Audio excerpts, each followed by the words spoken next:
Anshi. Good morning, students. Today we discuss linear regression analysis. ठीक है, आज हम linear regression analysis study out करेंगे. First of all, we discuss theoretical part. जो इसका theoretical part है, उसको study out करेंगे हम. सबसे पहले आपको ये पता होना चाहिए कि ये regression है क्या. ठीक है, रिग्रेशन एनालिसिस जो है, विश्लेषण जिसे हिंदी में बोलते हैं, ये क्या दिखाता है. तो बेटा जो रिग्रेशन वर्ड है उसका मीनिंग बेसिकली होता है वापस लौटना. ठीक है, या दूसरे शब्दों में इन स्टैट्स की वे में हम कह सकते हैं कि औसत जो मूल्य है की ओर वापस लौटना है, यानी return to a average value. इस कॉन्सेप्ट का जो प्रतिपादन है वो सबसे पहले, या प्रयोग कह सकते हो बेटा, सबसे पहले 19th सेंचुरी में फ्रांसीसी गॉल्टन नामक प्रसिद्ध वैज्ञानिक ने किया था. कुछ कैरेक्टरिस्टिक्स उसने उठाई और उनके आधार पर इसको एनालाइज किया. ओके, तो ये इसके कुछ बेसिक चीजें हैं जो आपको यहाँ पे क्लैरिफाई होनी चाहिए. आपको देन इसकी कोटेशन जो भी आपको इसकी बेटर लगे, स्क्रीन शो हो रहा है साथ साथ. ये डेफिनेशन शो आउट होती है. अगर दूसरे शब्दों में हम कहें तो रिग्रेशन क्या दिखाता है. रिग्रेशन एक ऐसा चर क्या होता है, वेरिएबल. एक ऐसा वेरिएबल है जो स्वतंत्र चर है उनके मूल्यों के ऊपर आधारित होता है. एक स्वतंत्र चर होता है बेटा, बेसिकली आप फंक्शन की बात कर लीजिए. जैसे हम फंक्शन किसी चीज का शॉर्ट आउट करते हैं, रिलेशनशिप दिखाएंगे हम उसमें दो वेरिएबल्स के बीच. एक डिपेंडेंट वेरिएबल होता है, एक इंडिपेंडेंट वेरिएबल होता है. ये चीजें हम मैथ्स में भी कॉन्सेप्ट करके चलते हैं क्योंकि बेस है ये मैथ्स का. ऐसे ही यहाँ रिग्रेशन में आपके पास जो वेरिएबल्स हैं उनमें रिलेशनशिप शो आउट करे जब दो वेरिएबल्स दो या दो से ज्यादा भी हो सकते हैं. फॉर एग्जाम्पल डिमांड और प्राइस की बात कर लो, सप्लाई और प्राइस की बात कर लो. ठीक है, तो उनको शो आउट करता है. फॉर एग्जाम्पल कहूँ तो D is a function of P, यानी यहाँ पे डिमांड जो है वो डिपेंड कर रही है किसके ऊपर, प्राइसेस के ऊपर. प्राइसेस हाई होंगे इकोनॉमी में तो डिमांड कम हो जाएगी. देन प्राइसेस लो आएंगे तो उसी प्रोडक्ट की डिमांड क्या हो जाएगी, हाई हो जाएगी. तो इनमें विपरीत रिलेशनशिप यानी ऑपोजिट रिलेशनशिप शो आउट कर रहा है यहाँ पे. ठीक है, किसी में पॉजिटिव तो किसी में नेगेटिव रिलेशनशिप भी दिखाता है. तो अब इन रिलेशनशिप्स को हम रिग्रेशन लाइंस और रिग्रेशन इक्वेशंस के थ्रू दिखाते हैं. यानी ऑल ओवर रिग्रेशन को अगर स्टडी आउट करते हैं तो रिग्रेशन लाइंस और रिग्रेशन इक्वेशंस का यूज किया जाता है. That is a regression. अब रिग्रेशन की डेफिनेशंस भी दी हैं अलग अलग ऑथर्स ने.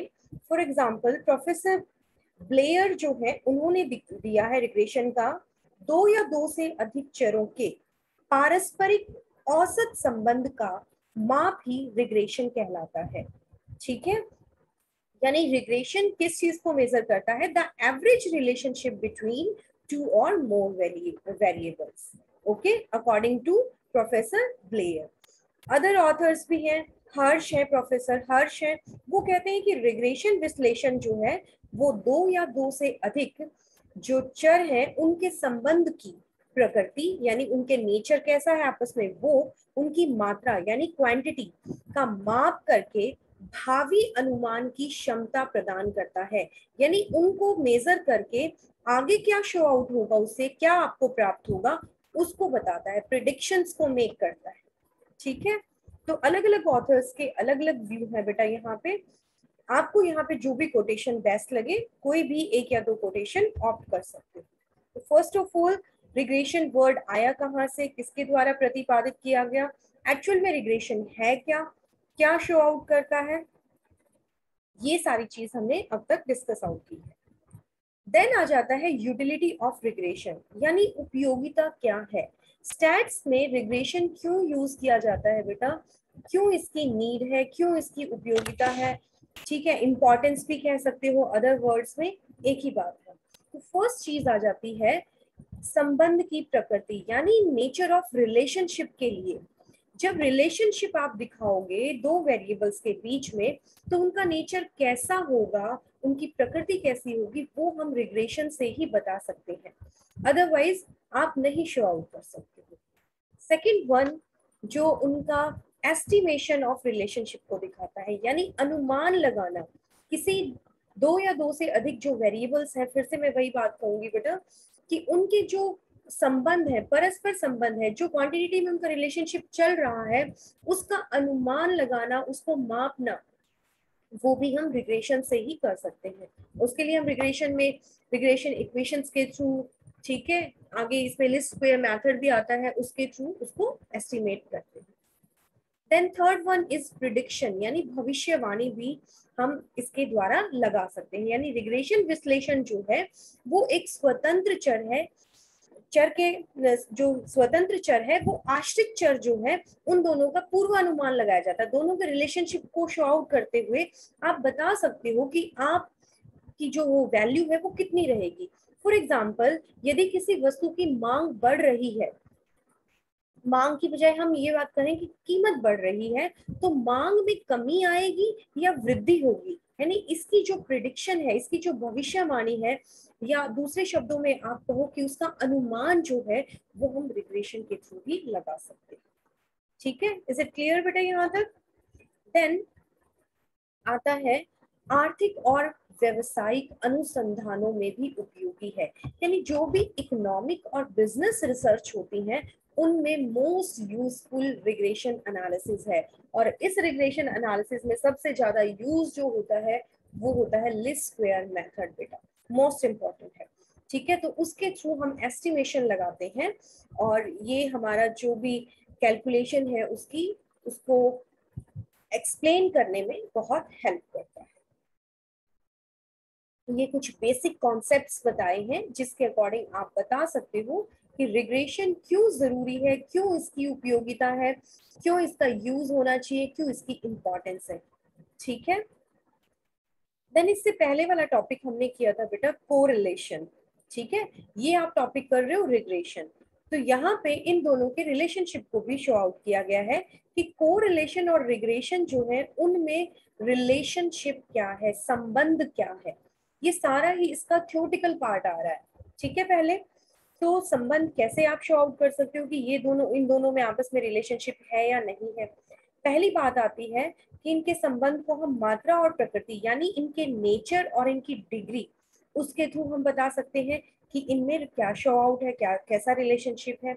दूसरा आता है कारण और परिणाम के संबंध के थ्रू, यानी कॉजेस क्या है और उसके थ्रू इफेक्ट क्या पड़ रहा है रिलेशनशिप के ऊपर, वो भी शो आउट कर सकते हैं हम। तीसरा मोस्ट इंपॉर्टेंट, प्रिडिक्शन, यानी हम इससे अनुमान, भावी अनुमान लगा सकते हैं, पहले से ही हम भविष्यवाणी कर सकते हैं उसके थ्रू, इसके थ्रू निकाल करके वैल्यूज का अनुमान लगाया जा सकता है।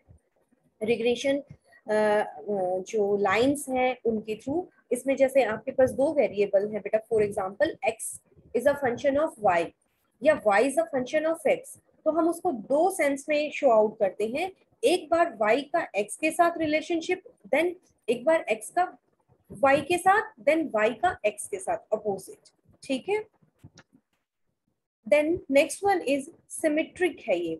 ठीक है, इनका जो रिलेशनशिप है ये भी इसमें एक इम्पॉर्टेंट पार्ट आ जाता है। देन निरर्थक संबंध जो होते हैं, नॉनसेंस रिलेशनशिप जिन्हें आप कह सकते हो, बाय चांस जो अदर वेरिएबल्स हैं उनके साथ रिलेशनशिप को शॉर्ट आउट किया जाए, यानी इनकम का भार के साथ रिलेशनशिप, वेट के साथ रिलेशनशिप दिखाया जाए, तो ये नॉनसेंस रिलेशनशिप है, इनकी कोई कॉन्सेप्ट इसमें नहीं मिलता।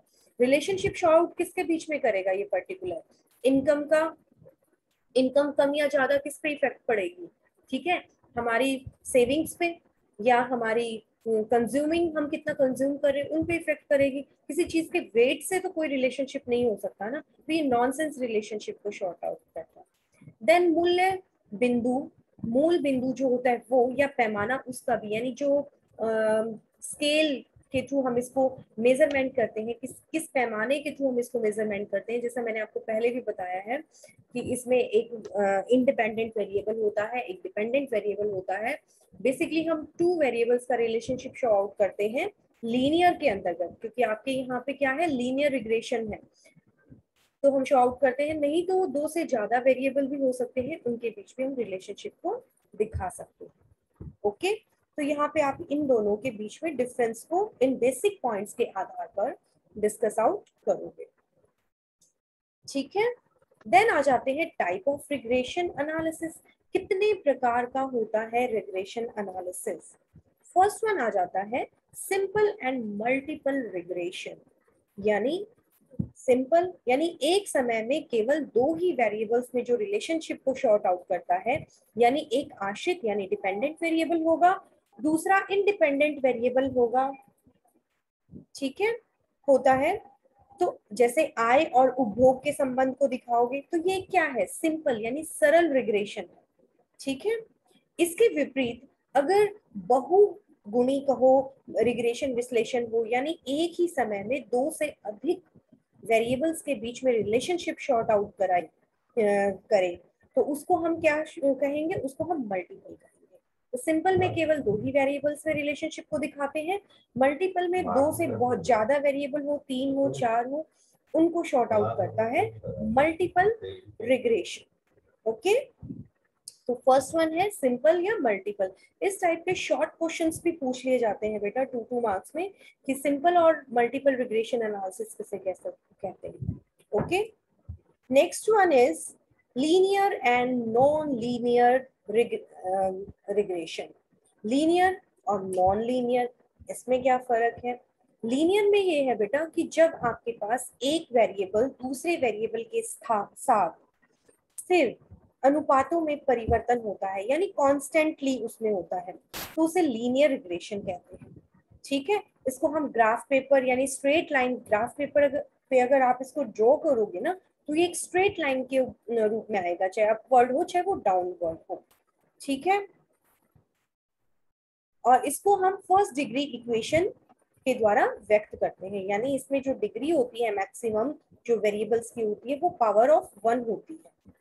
इसके विपरीत जब एक चर के दूसरे चर के साथ परिवर्तनशील अनुपातों में परिवर्तन पाया जाए, यानी चेंज होता जाए, तो उसे हम जो है रिग्रेशन लाइन या नॉन लीनियर रिग्रेशन कहलाता है। और इसको जब आप ग्राफ पे ड्रॉ करते हो ग्राफ पेपर पे, तो ये जो कर्व है स्पष्ट रूप से शॉर्ट आउट करता है। इसे आप द्वितीय या तृतीय श्रेणी की इक्वेशन शॉर्ट आउट करते हो, यानी जो इसमें वेरिएबल होंगे उनकी मैक्सिमम पावर 2, 3 हो सकती है। ठीक है, लीनियर जिसमें मैक्सिमम पावर ओनली 1 ही होती है, ये खास पहचान है। और नॉन लीनियर जिसे हिंदी में आप वक्र रेखीय बोलते हो, इसमें मैक्सिमम पावर 2, 3 और इससे ज्यादा भी हो सकती है। तो ये क्लियर है, simple, multiple, then second one is linear and non linear, और थर्ड वन आता है इसमें partial and total regression. Partial क्या होता है? आंशिक, टोटल यानी कुल। आंशिक और कुल रिग्रेशन क्या है? अब बेटा जब दो से अधिक, यानी जब आपके पास जो वेरिएबल है वो दो से अधिक वेरिएबल्स में संबंध का जब आप अध्ययन करते हो वेरिएबल्स के बीच, तो एक समय में दो चरों में जो संबंध का अध्ययन किया जाता है तथा अन्य चरों को स्थिर मान लिया जाता है। ठीक है, यानी आपके पास वेरिएबल तो बहुत सारे अवेलेबल हैं, लेकिन आप उन अवेलेबल वेरिएबल्स में से ओनली 2 वेरिएबल को एक्सेप्ट करते हो और उन्हीं के रिलेशनशिप को शो आउट करते हो, तो उसको हम आंशिक यानी पार्शियल रिग्रेशन कहेंगे।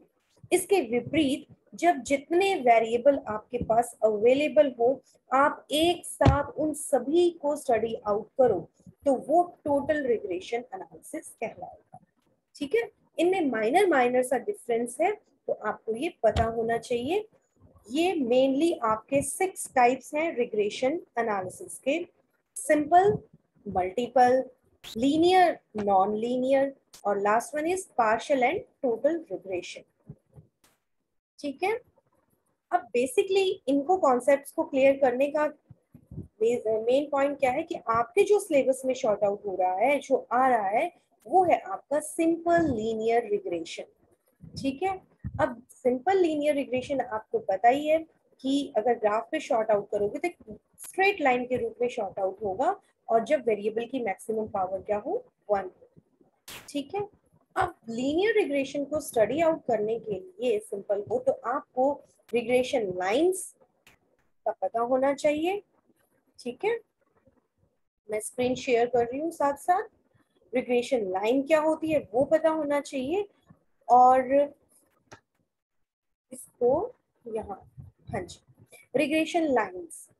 अब रिग्रेशन लाइन क्या शो आउट करेगी, जब दो वेरिएबल्स जो हैं अवेलेबल उनके संबंध को प्रकट करने वाली जो स्ट्रेट लाइन या जो रेखा है उसको आप लीनियर रिग्रेशन कहते हो। ठीक है, the regression line show the average relationship between two variables, that is a regression line. Okay, इसको लाइन ऑफ बेस्ट फिट भी बोला जाता है रिग्रेशन लाइन को।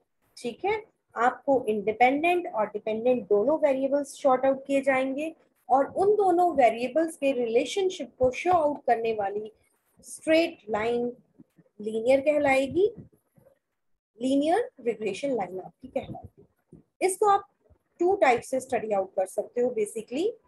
जैसा मैंने अभी आपको थोड़ी देर पहले बताया था बेटा कि वेरिएबल तो हम दो ही ले रहे हैं, एक x है वेरिएबल और दूसरा y है।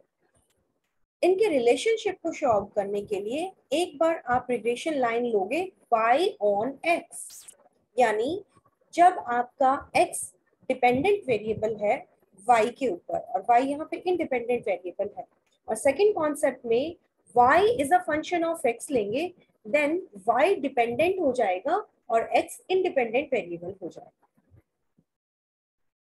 ओके, देन इनको यहाँ पे ये ग्राफ से भी शो आउट किया गया है। ये स्ट्रेट लाइंस जो है आप इनके रिलेशनशिप को शॉर्ट आउट कर रही हैं, y का x के साथ या x का y के साथ रिलेशनशिप।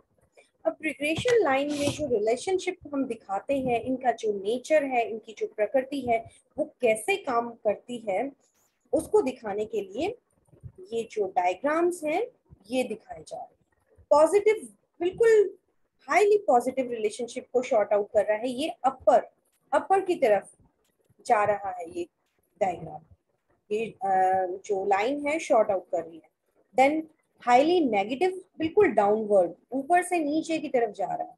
ठीक है, देन जब दो जो श्रेणियां हैं उनमें कोई रिलेशनशिप ही ना शॉर्ट आउट हो, यानी जब यहाँ पे r की वैल्यू 0 हो, 0 रिलेशनशिप शॉर्ट आउट करे, तो ये इस तरह से 90 डिग्री पर स्ट्रेट लाइन में शॉर्ट आउट होगा, कोई भी रिलेशनशिप नहीं है। और देन नेक्स्ट एक दूसरे के जो है इसमें क्या है, वेरी हाई रिलेशनशिप को शॉर्ट आउट करेगा, बिल्कुल स्ट्रेट हाईली ऊपर की तरफ जाना, और बिल्कुल लो रिलेशनशिप को ये दूसरा डायग्राम शॉर्ट आउट करेगा। ठीक है, तो इनसे डायग्राम से रिलेशनशिप्स को शॉर्ट आउट किया गया है कि हाईली नेगेटिव कैसे है, पॉजिटिव कैसे है, उन रिलेशनशिप्स को हमने यहाँ पे दिखाया। आज आप इसमें इतना ही करेंगे। ठीक है, मैंने आपको सबसे पहले यहाँ पे बताया है रिग्रेशन एनालिसिस है क्या चीज, आपको वो पता होना चाहिए। What is a regression, regression क्या है, किन के द्वारा दिया गया, कब दिया गया, इसकी यूटिलिटी या इंपॉर्टेंस क्या है, देन डिफरेंस क्या है कोरिलेशन एंड रिग्रेशन के बीच में, डिफरेंट पॉइंट्स के थ्रू हमने इसको एक्सप्लेन किया है। Then types of regression analysis, इसके कौन कौन से टाइप्स हैं। सिंपल लीनियर रिग्रेशन के अंतर्गत हमने रिग्रेशन लाइन यानी y on x and x on y, इन दोनों को भी स्टडी आउट किया है, इनके नेचर को शॉर्ट आउट किया है डिफरेंट डायग्राम्स के थ्रू कि पॉजिटिव रिलेशनशिप कब दिखाता है, नेगेटिव कब दिखाता है, हाईली पॉजिटिव और हाईली नेगेटिव कब शॉर्ट आउट करता है, ये सारी चीजें हमने यहाँ पे स्टडी आउट की। ओके बेटा, आज आप इसी को ही स्टडी आउट करोगे, नेक्स्ट क्लास में हम इसके आगे कंटिन्यू करेंगे इसको, यहाँ तक आप इसको स्टडी आउट करेंगे। ओके, थैंक यू बेटा।